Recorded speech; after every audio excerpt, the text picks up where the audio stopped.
Boa noite, meus irmãos, que a graça e a paz do Senhor Jesus esteja com todos nós.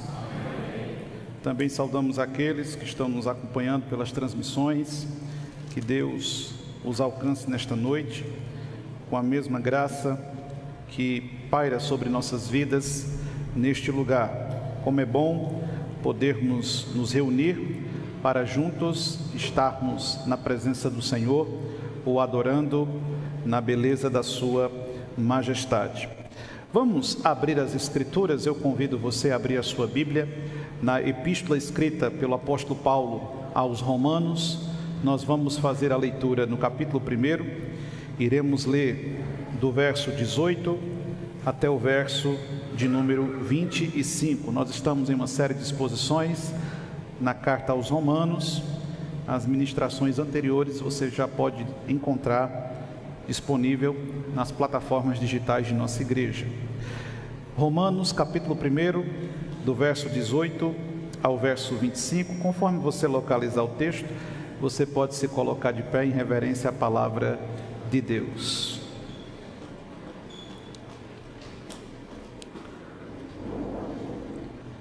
Assim nos diz as Sagradas Escrituras: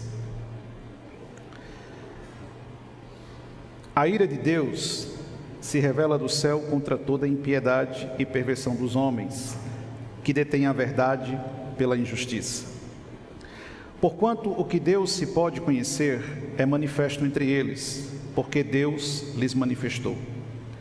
Porque os atributos invisíveis de Deus, assim o seu eterno poder, como também a sua própria divindade, claramente se reconhecem desde o princípio do mundo, sendo percebidos por meio das coisas que foram criadas.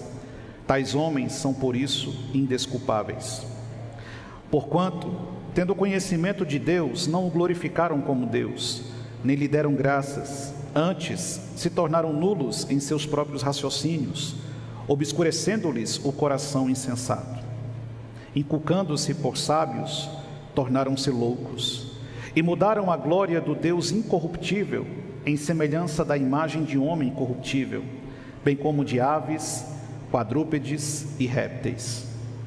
Por isso, Deus entregou tais homens à imundícia, pelas concupiscências de seu próprio coração, para desonrarem o seu corpo entre si, pois eles mudaram a verdade de Deus em mentira, adorando e servindo a criatura, em lugar do Criador, o qual é bendito eternamente. Amém. Que o Senhor nos abençoe com a sua gloriosa palavra. Curve sua fronte, feche seus olhos. Vamos buscar a iluminação do Espírito Santo.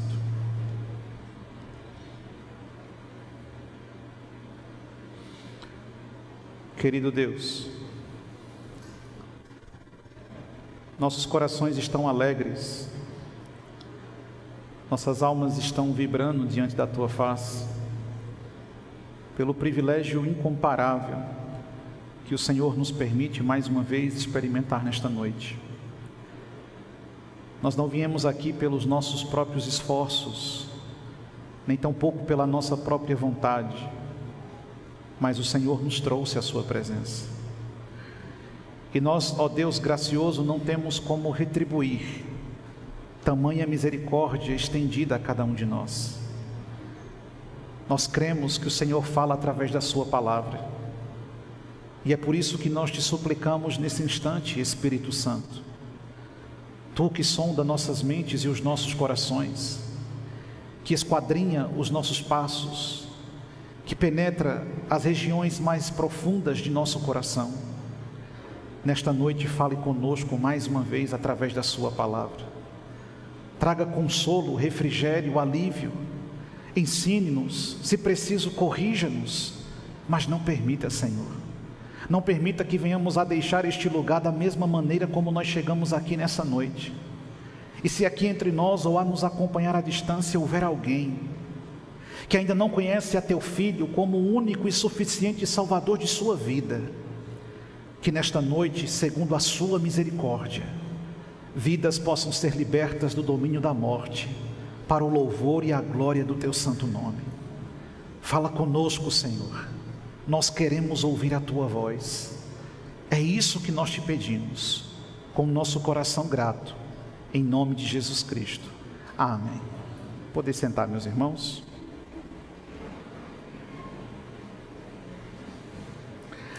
Quando o homem troca o Criador pela criatura, a ira então é revelada. Estamos na penúltima perícope do primeiro capítulo de Romanos. Sem dúvida, o pensamento de Paulo será ainda mais especificado e aprofundado nos versos que finalizam este primeiro capítulo. Mas nesta primeira parte de sua abordagem, o apóstolo Paulo resolve trazer à luz e à consciência dos homens a gravidade daquilo que talvez seria a pior de todas as manifestações da presença do pecado em nosso ser. O apóstolo Paulo disse-nos no domingo passado que não se envergonharia do Evangelho, pois olha para o Evangelho crendo que é o próprio poder de Deus, confiado aos homens para a transformação de todo aquele que nele crê. Ele não se intimida diante de um mundo que o pressionava e estava comprometido com a mensagem real que recebera de Cristo, e por esta mensagem estava disposto a comprometer, se fosse necessário, a sua própria vida. Tal realidade, então, precisa compreender aquilo que nos aguarda, entendendo que o Evangelho é o poder de Deus e que este poder que leva a mensagem da justificação pela fé é poderoso para transformar vidas e corações. O apóstolo Paulo não ignora o contexto em que essas palavras serão proferidas, a realidade que os pregadores do Evangelho encontrarão quando se dispuserem a proclamar a vontade do Senhor e os seus desígnios eternos. O apóstolo Paulo faz questão de ambientar-nos na descrição de um tipo de pecado extremamente nocivo, perigoso, mas extremamente popular. A Bíblia olha para a idolatria como algo terrível, e o próprio Deus a conota como uma coisa desprezível aos seus olhos, sendo este ato qualificado pelo Senhor como um tipo de prostituição espiritual. De todas as coisas que os homens caídos são capazes de fazer, a idolatria revela diante de Deus uma profunda indignação, pois o Senhor não dividirá a sua glória com ninguém, e o Senhor não compartilha o seu prestígio com ninguém, e não existe outro digno de adoração além do Senhor. Paulo então faz questão de apresentar-nos o comportamento dos homens caídos e mortos nos seus delitos e pecados, que entregam-se às suas próprias paixões, que buscaram os seus próprios caminhos e que são, portanto, responsabilizados por Deus pelo tipo de vida que escolheram viver e as consequências que advirão como resultado da sua rebelião e da sua desobediência. Paulo faz questão de mostrar-nos que a idolatria não tem a ver com ignorância, pois nós veremos que a criação testifica do Criador, e isso torna os homens indesculpáveis, e eles não poderão argumentar diante do Senhor naqueles dias, naquele grande e glorioso dia, que não tinham conhecimento sobre Deus, ou que não sabiam o que estavam a fazer. Os gentios desobedeciam ao Senhor, rompendo e comprometendo a revelação geral que a Escritura afirma que existe. Os judeus faziam a mesma coisa, rompendo e comprometendo a revelação especial apresentada na lei e nas Escrituras sagradas. Todos estes homens, quer judeus, quer gentios, são indesculpáveis diante de Deus, pois adoraram a criatura e desprezaram o Criador. Pois adoraram o homem e desprezaram aquele que criou o homem, pois buscaram os seus próprios caminhos e desprezaram o caminho que o Senhor havia proposto a eles. Eu gostaria que você deixasse a sua Bíblia aberta em Romanos capítulo 1, verso 18 até o verso 25, e nesta noite junto com você compreender quando o homem troca o Criador pela criatura e as consequências que isso traz à vida das pessoas. A primeira verdade está justamente dos versos 18 até o verso 20. E o que é que nos diz o verso 18 até o verso 20? A ira de Deus se revela do céu contra toda impiedade e perversão dos homens, que detêm a verdade pela injustiça. Porquanto o que de Deus se pode conhecer é manifesto entre eles, porque Deus lhes manifestou. Porque os atributos invisíveis de Deus, assim o seu eterno poder, como também a sua própria divindade, claramente se reconhecem desde o princípio do mundo, sendo percebidos por meio das coisas que foram criadas. Tais homens são por isso indesculpáveis. Paulo, de forma muito clara, pedagógica e lúcida, está revelando diante dos nossos olhos o que o próprio Criador fez. O Criador criou um mundo perfeito. O Criador criou um homem perfeito, uma mulher perfeita. Os colocou em uma terra perfeita, para viverem uma vida perfeita, livre de todos os males e mazelas que nós conhecemos nos nossos dias.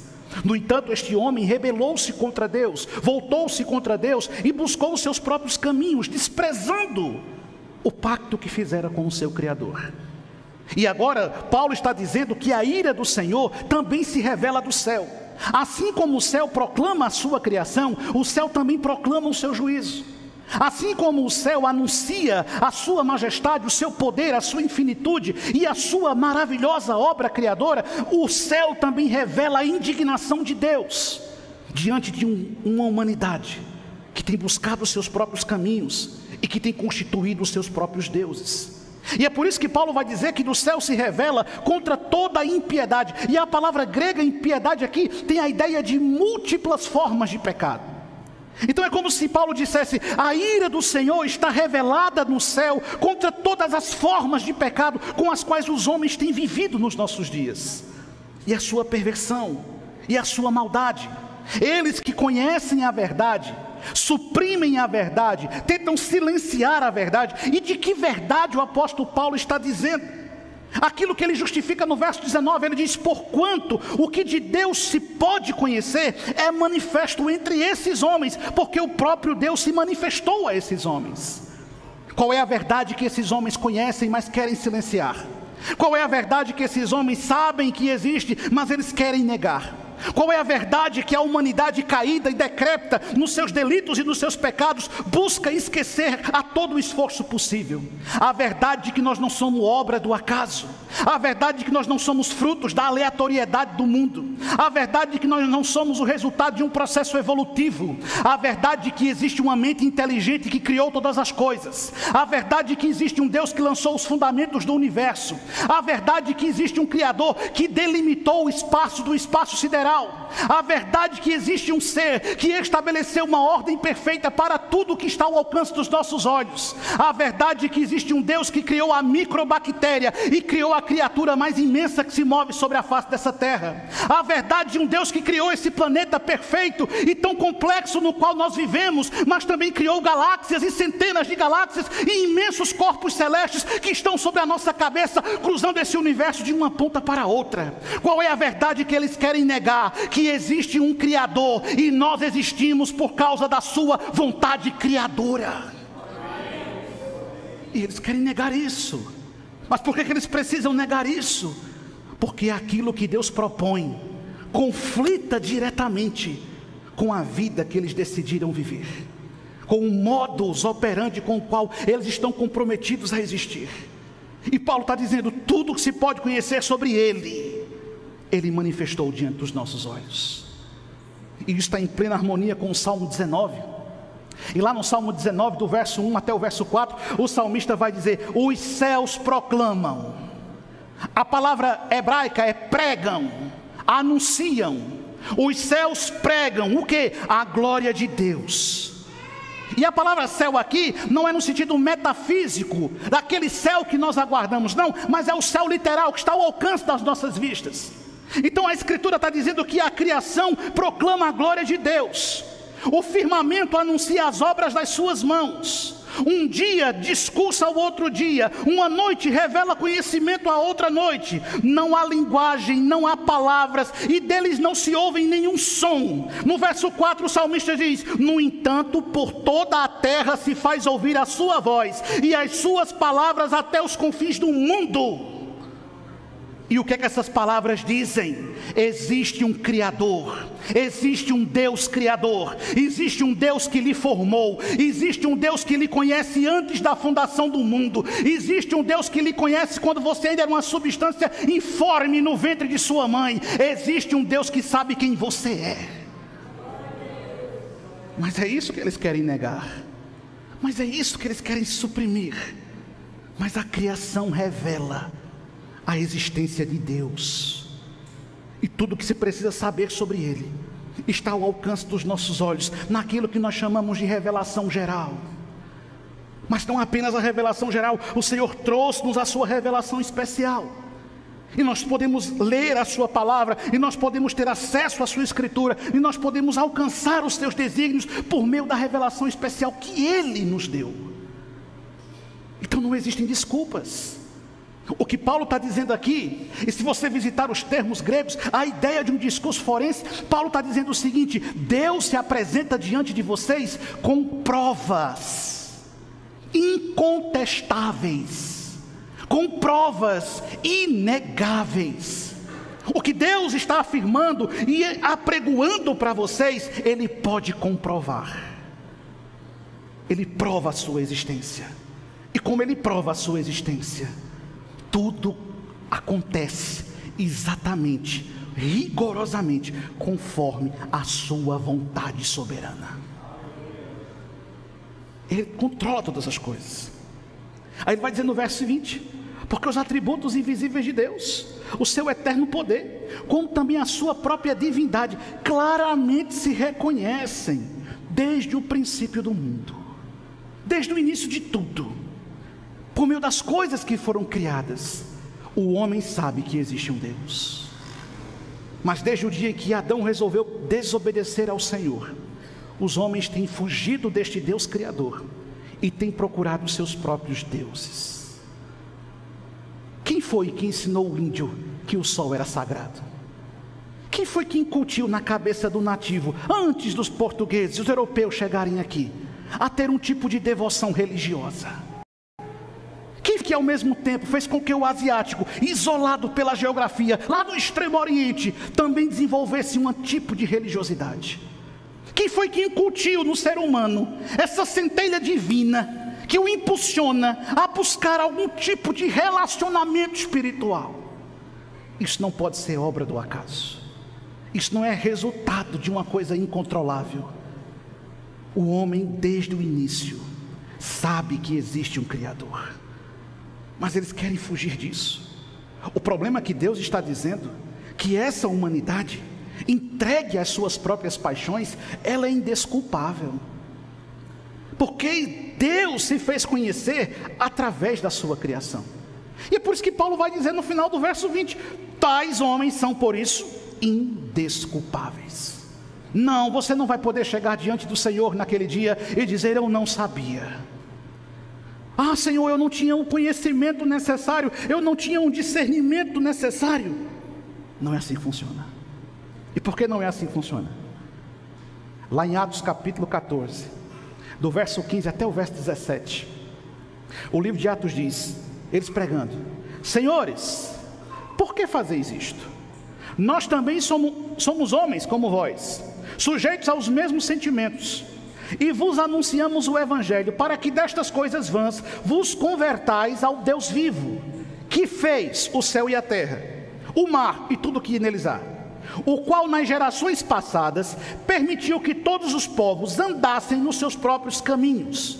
Contudo, não se deixou ficar sem testemunho de si mesmo, fazendo o bem, dando-vos dos céus chuvas e estações frutíferas, enchendo o vosso coração de fartura e de alegria.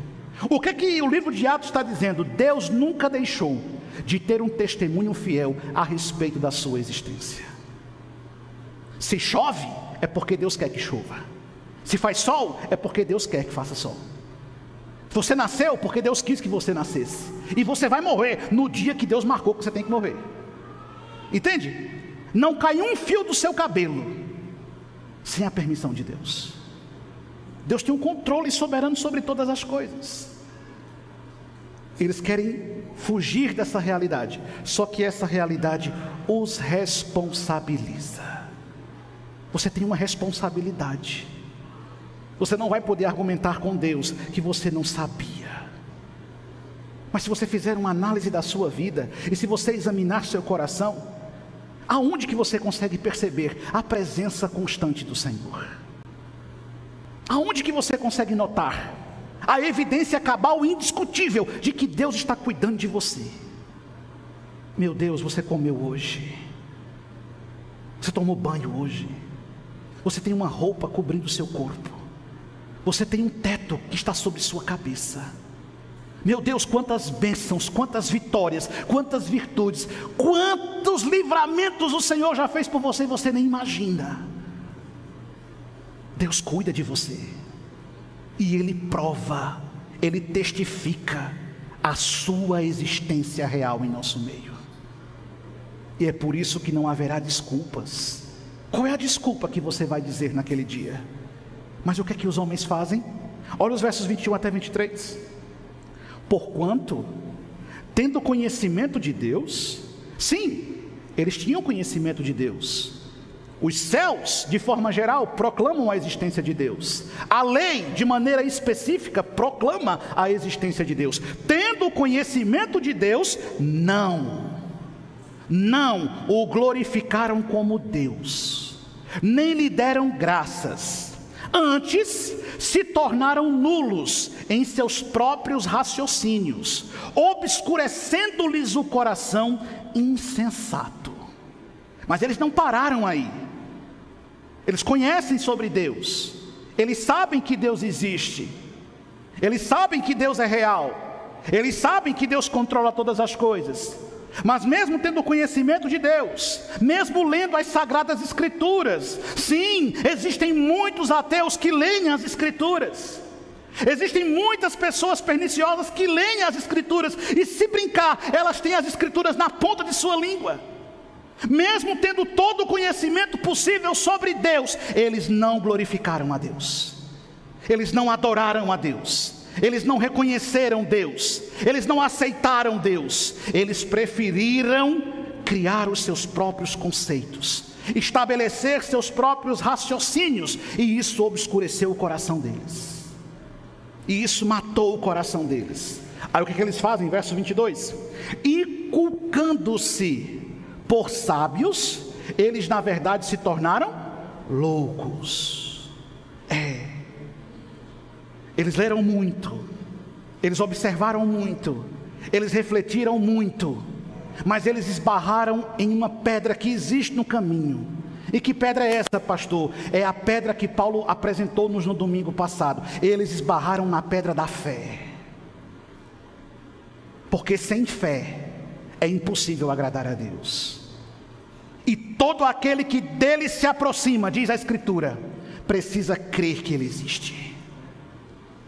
Mas agora Paulo está dizendo que estes homens buscaram seus próprios conceitos, se debruçaram sobre os seus próprios conhecimentos, mergulharam de cabeça nos seus próprios raciocínios e perverteram-se por completo e ficaram completamente loucos. E qual é o resultado então? E mudaram a glória do Deus incorruptível em semelhança de imagem de homem corruptível, bem como de aves, quadrúpedes e répteis. Então Paulo agora apresenta-nos o resultado de quem rejeita o Criador, o resultado de quem sabe que Deus existe, mas não quer seguir a Deus, o resultado de quem busca seu próprio caminho, que busca sua própria filosofia, que busca seu próprio entendimento. O resultado sempre é o mesmo: idolatria. Porque a física vai dizer que não existe espaço vazio, tem que se ocupar ele com alguma coisa. João Calvino, pensando sobre isso, disse: o coração humano é como uma fábrica que trabalha diuturnamente produzindo ídolos. O profeta Jeremias diz que o meu coração e o seu coração, ele é desesperadamente corrupto.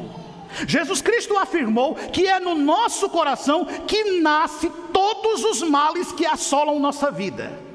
Logo, o meu coração é um péssimo conselheiro, o seu coração é um péssimo conselheiro. Não se oriente pelo seu coração, não se conduza pelo seu coração, não tome decisões com base no seu coração, tome decisões iluminadas pelo Espírito Santo e mediante a sua palavra. Mas eu tenho que sentir. Você vai sentir errado. Mas eu não estou sentindo é nada. Eu tenho que sentir. O que você tem que sentir? Calafrio? Arrepio? O que você tem que sentir? As alguém dizem para mim: eu tenho que sentir paz. Nesse mundo, quem é que tem paz? Não é assim que funciona. Meu coração é enganoso, meu coração é idólatra, e meu coração se incomoda com a presença do Deus que o criou, Jesus Cristo. Mas por que ele se incomoda? Porque ele é caído. Porque ele é caído. Porque ele é mau. Porque ele é perverso. Paulo está dizendo, eles conhecem sobre Deus, mas eles não adoram a Deus. Eles sabem que Deus existe, mas eles não querem se comprometer com Deus. Eles buscam seus próprios conceitos, eles criam seus próprios raciocínios. E a Bíblia diz que nos últimos dias, a realidade seria tal, como lemos na devocional, de uma humanidade tomada por toda sorte de pecado. Nos últimos dias, estes homens, inculcados de si mesmos, eles não suportarão ouvir a verdade do Evangelho. Mas por que eles não vão aguentar a verdade do Evangelho? Porque o Evangelho vai tocar no ídolo do seu coração. Porque o Evangelho vai escancarar diante dos seus olhos o impostor que se instalou na sua vida. Porque a luz do Evangelho vai brilhar de uma forma tal que será impossível você não perceber os ídolos que você ergueu no altar da sua alma, expulsando Deus para fora. E quais são os ídolos que os corações têm mais venerado nos nossos dias? Existe uma quantidade imensa deles. As pessoas ergueram um ídolo chamado bens materiais. Talvez para você o que importa é ter, e quanto mais você ter, melhor você vai se sentir. Mas o problema é que o ídolo escraviza. É porque o ídolo subjuga. E quanto mais ele arranca de você, mais ele irá arrancar. E aí quem sabe o seu ídolo são os bens materiais. É o que você possui. Se você perder tudo o que você tem, como é que ficam as coisas? E aí? Se Deus tirar, permitir que você perca tudo que você possui, como é que ficam as coisas? Um outro ídolo que é cultuado nos nossos dias, nos corações, se chama prazer sexual. Sim, nós estamos em uma sociedade sodomizada. A música é pornográfica, o teatro é pornográfico, a teledramaturgia é pornográfica, a literatura é pornográfica, as vestimentas são pornográficas, as redes sociais estão infestadas de pornografia. E segundo dados, vivemos no país que é o maior consumidor disso no mundo. É a busca pelo prazer sexual. E aí esse prazer insaciável que você cultua. Aí você já não se satisfaz com um indivíduo do sexo oposto, você procura um outro do mesmo sexo. E daqui a pouco a gente escuta coisas estranhas, com pais se relacionando com filhos, pessoas se relacionando com animais, com cadáveres, com boneca inflável. Era bom que ela estourasse na sua cara. Eu queria mesmo ver o que você ia fazer. Bum! Um ídolo venerado nos corações. Há um outro ídolo também muito cultuado, e ele se chama imagem pessoal. Eu não estou falando de se cuidar, não, mas eu estou falando de venerar a sua própria imagem, de adorar o seu próprio corpo, de enaltecer a sua própria fisionomia. Deixa eu te dizer uma coisa, possa ser que leve algum tempo, mas tudo isso a lei da gravidade vai derrubar. E não tem botox, não tem plástico, você pode esticar as pregas, tudo que você tiver, vai chegar uma hora que não tem mais pele para tirar e vai derrubar tudo. Aí bota um bocado de botox. Que coisa horrorosa. Estou falando de você cultuar seu próprio corpo. E as redes sociais jogaram esse ídolo em evidência. Antigamente a gente tirava uma foto e a nossa preocupação era que o rolo de filme não queimasse. Não era assim? Hoje em dia você tira 1000 fotos, enquanto não sair perfeito, aí você diz assim: essa é a foto para postar. Cadê que você posta uma foto quando você acorda de manhãzinha? Para todo mundo ver a realidade? Não. É o ídolo da imagem pessoal. Há um outro ídolo muito venerado nos nossos dias. Ele se chama ídolo das ideologias políticas. E quantas pessoas adoram mais políticos do que Jesus Cristo? E quantas pessoas adoram mais ideias ideológicas do que a verdade do Evangelho? Brigam por isso, se degladeiam por isso, rompem relações por isso. É um ídolo terrível. Há um outro ídolo chamado as tecnologias. Pessoas fissuradas nisto. Eu não estou demonizando a tecnologia, ela é boa demais, ela facilita a nossa vida demais, mas tem pessoas que estão dominadas por elas. Há um outro ídolo, ele se chama lazer. Eu não estou condenando o seu lazer e o seu repouso, mas quando o seu lazer e o seu repouso é mais importante do que a presença de Deus, isso é um ídolo. Quando isso tem mais espaço na sua vida do que a sua comunhão com Jesus Cristo, isto é um ídolo. Há um outro ídolo, ele se chama ciência. E a deusa ciência tomou os holofotes do mundo recentemente. E se alguém aparece na televisão dizendo cientificamente provado, você aceita como verdade absoluta e você não questiona mais nada. E em nome da ciência se fizeram atrocidades e barbaridades, e nós vimos isso com as mãos atadas. Só que a deusa ciência, com todo o seu método e com todo o seu esforço, é uma deusa falível. Eu me lembro que a conversa era: não coma ovo, que ovo dá colesterol, que ovo prejudica o coração, que ovo mata, que ovo é uma derrota. Hoje em dia é: coma ovo de manhã, de tarde, de noite. Compra uma galinha e bota no quintal para ela botar ovo para você. Aí o resultado? Subiram o preço do ovo. Senhores médicos, por favor, digam às pessoas que não bebam café, que é para ver se baixa o preço. Eu vou continuar bebendo. E eu disse à minha mulher: eu quero café gourmet, que eu provei e é bom. Se acostumar com o que é bom é fácil, com o que é ruim não é não. Já sinto o cheiro da porcaria de longe. Não, isso aqui não. É o ídolo.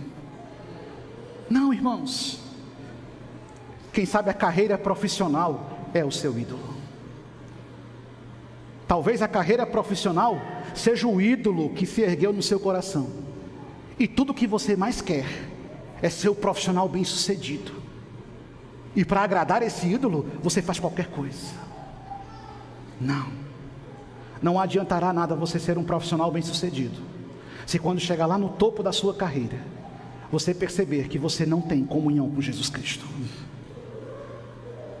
Talvez o seu ídolo seja a aprovação alheia.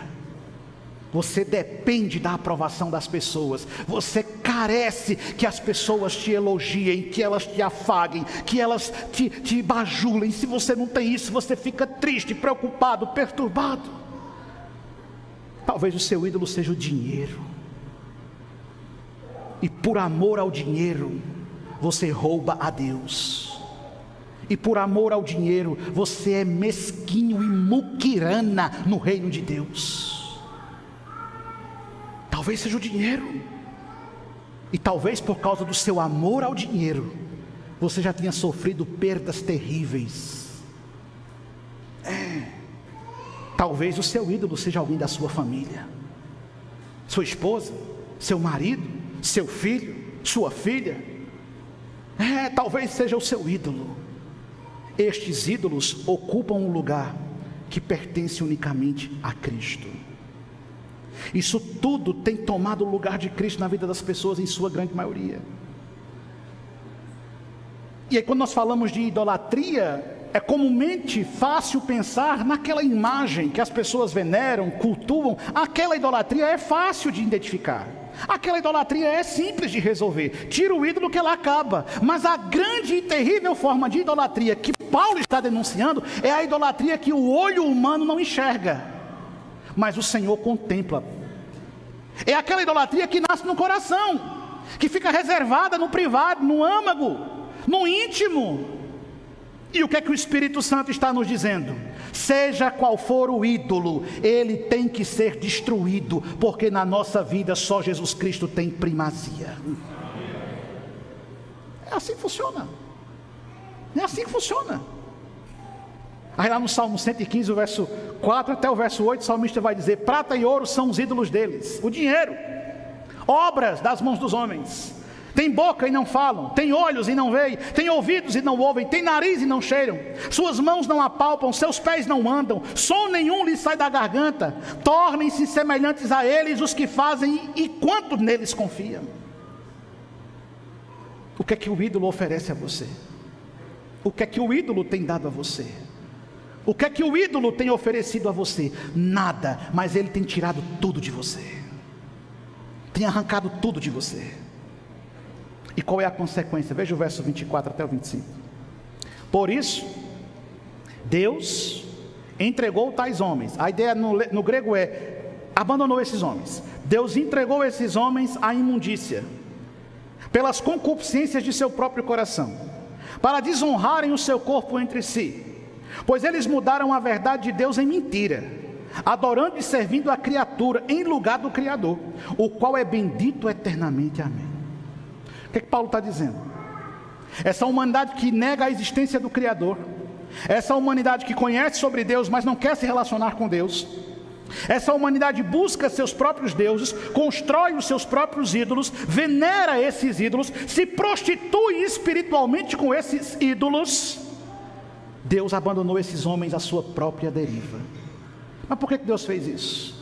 Porque nisto consiste o juízo de Deus. O juízo de Deus não vai só se manifestar com aquela gama de punições que o Apocalipse nos fala, mas o juízo de Deus já está se manifestando quando Deus entrega essas pessoas às suas próprias paixões, e quando Deus deixa que essas pessoas sigam seus próprios caminhos. E por que isso é terrível? Porque nós vimos lá em Hebreus: se o Senhor nos corrige, é porque o Senhor nos ama. Ele corrige o filho que ama. Meu irmão, se Deus não corrige você, algo muito terrível está acontecendo na sua vida. Se Deus não confronta você, se Deus não repreende você, se Deus não chama você a avaliar sua vida e a mudar sua postura, algo muito terrível está acontecendo com você. O Senhor está lhe entregando ao próprio juízo. Aí Paulo está dizendo: Deus os entregou às próprias imundícies. E é interessante que essa palavra imundície no grego, ela tem o mesmo sentido de prostituição, porque Deus enxerga a idolatria como um tipo de prostituição. É como nós estarmos casados com Cristo e trairmos Cristo com outros deuses. É aquele crente que em cima da geladeira dele tem uma imagem do Buda. Eu não sei como é que um troço feio daquele vai trazer dinheiro para sua casa. É melhor eu dar uma foto minha, bota lá no lugar. Talvez pareça um pouquinho, mas pelo menos eu sou mais bonito. Aí o cliente bota na frente de casa um pé de arruda, de comigo ninguém pode, uma espada de São Jorge. Eu vou mesmo prestar atenção quando eu for visitar a casa de vocês agora. Eu vou. Amanhã vai ser tanto mato sendo arrancado por aí. Aí você fica se apegando a coisas. Ídolos do coração. Ídolos do coração. Querido irmão, João Calvino tem toda a razão. Eu destruo um ídolo, meu coração levanta outro. Eu identifico um ídolo, combato ele, luto contra ele, extermino ele da minha vida, o meu coração cria outro ídolo. E assim ele vai me envolvendo. A falsa religiosidade é um ídolo. Quantas pessoas que se envaidecem da sua religiosidade, sabe? Aquele religioso apertado demais, torneira apertada demais tem vazamento, sabe? Oro 3 vezes por dia, já li a Bíblia 10 vezes, tenho várias Bíblias de estudo comentada, subo no monte para orar. Um dia me chamaram para ir para o monte, vai só, eu vou lá subir em monte nenhum, olha o meu tamanho. Gente que eu sou mole, se eu subir no monte uma cobra me pica. Aí pronto, aí eu vou subir para o monte mesmo da glória. Uma religiosidade medíocre é um ídolo. um ídolo. Mas quantas pessoas se apegam à sua religiosidade? Mas o que é que Paulo está denunciando aqui? Ele está denunciando uma sociedade que abandonou o Senhor completamente, uma sociedade que ergueu outros deuses e negou a existência do único Deus. E isso é muito sério, porque uma sociedade sem Deus, ela está caminhando para o colapso moral. E é exatamente isso que nós estamos assistindo nos nossos dias. Uma sociedade que está convulsionando-se na imoralidade. E aquilo que outrora chocaria qualquer um de nós, agora já se normalizou diante dos nossos olhos. E aquilo que outrora seria impensável, agora é admitido com naturalidade. Uma sociedade que está tomada pelo seu próprio pecado, porque negou a existência de Deus. Se Deus for abandonado, nós caminharemos a passos largos em direção ao abismo. E é isso que o Ocidente está vivendo. E é isso que está acontecendo com a nossa sociedade, porque ela tem negado abertamente os princípios e os valores sobre os quais ela foi edificada. E agora o que é imoral é louvado como bonito. Você consegue me explicar como que às 18 horas, em TV aberta, nós temos um beijo homoafetivo para qualquer pessoa ver? Você consegue me explicar como é que numa plataforma de streaming nós temos desenhos para crianças de 10 anos fazendo apologia a homossexualismo? Você consegue me explicar como que nós temos nos sistemas educacionais cartilhas que incentivam esse tipo de coisa? Você consegue me explicar como que nós paramos onde nós paramos? Porque uma sociedade que não teme a Deus, ela se deixa levar pelos seus próprios caminhos, e o caminho é a destruição. Paulo está dizendo que Deus está julgando esse mundo. E como é que Deus está julgando esse mundo? Deus julga os homens quando tira dos homens os freios morais que limitavam a sua ação. Que é isso que nós estamos assistindo, irmãos. Essa terrível e devastadora, essa realidade terrível. Ídolos do coração. Ídolos do coração. Pessoas que idolatram o dinheiro, pessoas que idolatram o sexo, pessoas que idolatram os vícios, pessoas que idolatram seus próprios interesses, pessoas que vão idolatrando uma série de coisas e negam Deus. Quais são as implicações que Paulo está propondo aqui? Ele apresenta-nos a universalidade da culpa humana. Não existe um único ser humano sobre o globo terra que seja desculpável aos olhos de Deus. Ele está nos mostrando a natureza do juízo, o juízo que está sendo exercido neste mundo que está seguindo os seus próprios caminhos. E isso se manifesta na igreja? Sim, porque a igreja cristã tornou-se idólatra.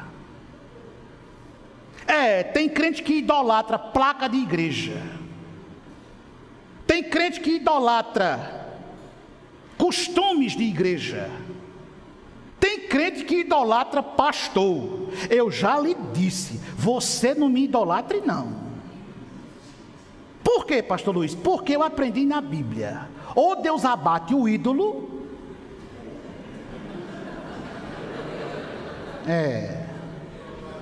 ou Deus abate o idólatra. Então se você me idolatrar, morra você. Senhor, o senhor está vendo, né? Estou dizendo aqui para eles ouvirem. Viu, miserável? Não me idolatre não, senão você vai me matar. Mas tem crente que idolatra pastor, tem crente que idolatra a igreja, tem crente que idolatra inário, tem crente que idolatra o pão e o vinho. Qualquer coisa pode transformar-se num ídolo para você. Eu me lembro da história de um pastor que chegou numa igreja. Ele era o 7º pastor dessa igreja. Olha que povo bom. Em menos de 3 meses Aí ele chegou na igreja e foi o seguinte: foram contar para ele a história dos pastores que vieram antes. Ele estranhou, na frente do púlpito tinha um piano, aqueles pianos de armário, igual aquele que tem ali, mesmo na frente do púlpito. Aí por que esse piano está aqui? Olha, é o seguinte: todos os outros pastores que vieram, tiraram o piano daqui e botaram lá no canto. E a gente não quer que mexa no piano, ninguém pode mexer no piano. Só faltou dizer, o piano é sagrado. O arcanjo Miguel tocou nele. Tudo bem, disse o pastor, eu não vou mexer no piano. Aí o que é que ele fazia? Todo domingo ele empurrava o piano 1 centímetro. E de domingo em domingo 1 centímetro. E quando a igreja nem percebeu, o piano já estava lá no canto da parede. Sabe por quê, irmãos? De todos os pecados com os quais nós temos que combater, o mais difícil deles se chama idolatria. Porque tem gente que se apega às coisas e faz daquilo o seu Deus. Não mexa no meu piano. Eu já vi crente que idolatra o canto que ele senta. Tinha uma alma dessa aqui, correu. Foi, porque eu fiz questão de sentar no canto dela, agora me tire. Mas esse lugar é meu, você deu quanto nele? É o ídolo. É o ídolo do coração. Deixe de ser besta. Deixe de pantinho. Aí vem, muda uma coisinha. Por que mudou? Mudou porque Deus mandou mudar e vai mudar toda vez que Ele mandar. E por que... Oh, meu amigo. É o ídolo, é o ídolo, é o ídolo. Não é assim. A terrível praga da idolatria, que sempre ressurge no nosso coração. E qual é o antídoto para a idolatria, pastor? É o Evangelho. É o Evangelho. É o Evangelho. Paulo disse, eu não me envergonho do Evangelho. É o poder de Deus para destruir todos os ídolos do seu coração. Então o que você deve fazer a partir de hoje? Daqui a pouco Paulo vai nos dizer na carta aos Coríntios, examine o homem a si mesmo. Examine seu coração. Peça a luz do Espírito Santo para iluminar todos os corredores do seu coração. E aonde você achar uma coisa que ocupa o lugar de Cristo, destrua. Não tenha medo. Arranque do seu coração este maldito ídolo. Jogue ele longe, pise-o, quebre-o. Pois na sua vida só quem pode reinar é Jesus Cristo. Examine seu coração. Examine os altares invisíveis.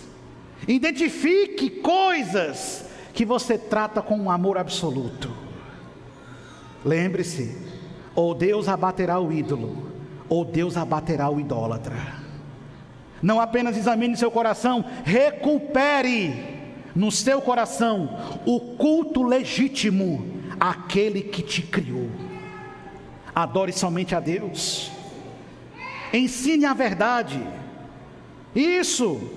Aprenda a verdade. Lembre-se, seu coração não é confiável. Não é confiável. Então a cada dia examine as Escrituras, porque julgais nela haver vida eterna. E por fim, peça ajuda. Se o ídolo for pesado demais, peça ajuda. Nós vamos ajudar você a destruir o ídolo. Mas que na sua vida apenas Jesus Cristo possa reinar. Quando o homem troca o Criador pela criatura, a sua vida começa a se arruinar para sempre.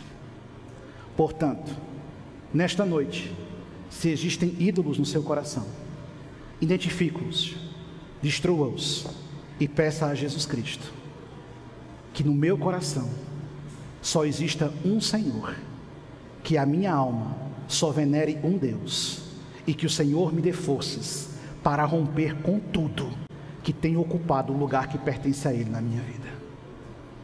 Porque se você não fizer isso, o Senhor irá revelar a ira dele sobre você. Terrível coisa é cair nas mãos do Deus vivo. Que Deus nos abençoe em nome de Jesus. Curve sua fronte, feche seus olhos. Querido Senhor,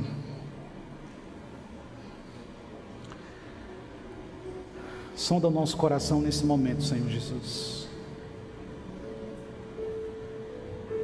Vem agora, Espírito Santo. Esquadrinha os cantos da nossa alma. Penetra as regiões mais desconhecidas do nosso ser. Aonde houver alguma coisa, Senhor, seja ela qual for, aonde houver qualquer coisa que tenha se transformado no objeto da nossa veneração, aquilo que nos admira mais do que a Tua presença, aquilo pelo qual nós temos nos gastado, aquilo pelo qual nós temos nos esforçado demasiadamente em uma eterna e devastadora escravidão. Destrói os ídolos no coração nesta noite, Senhor.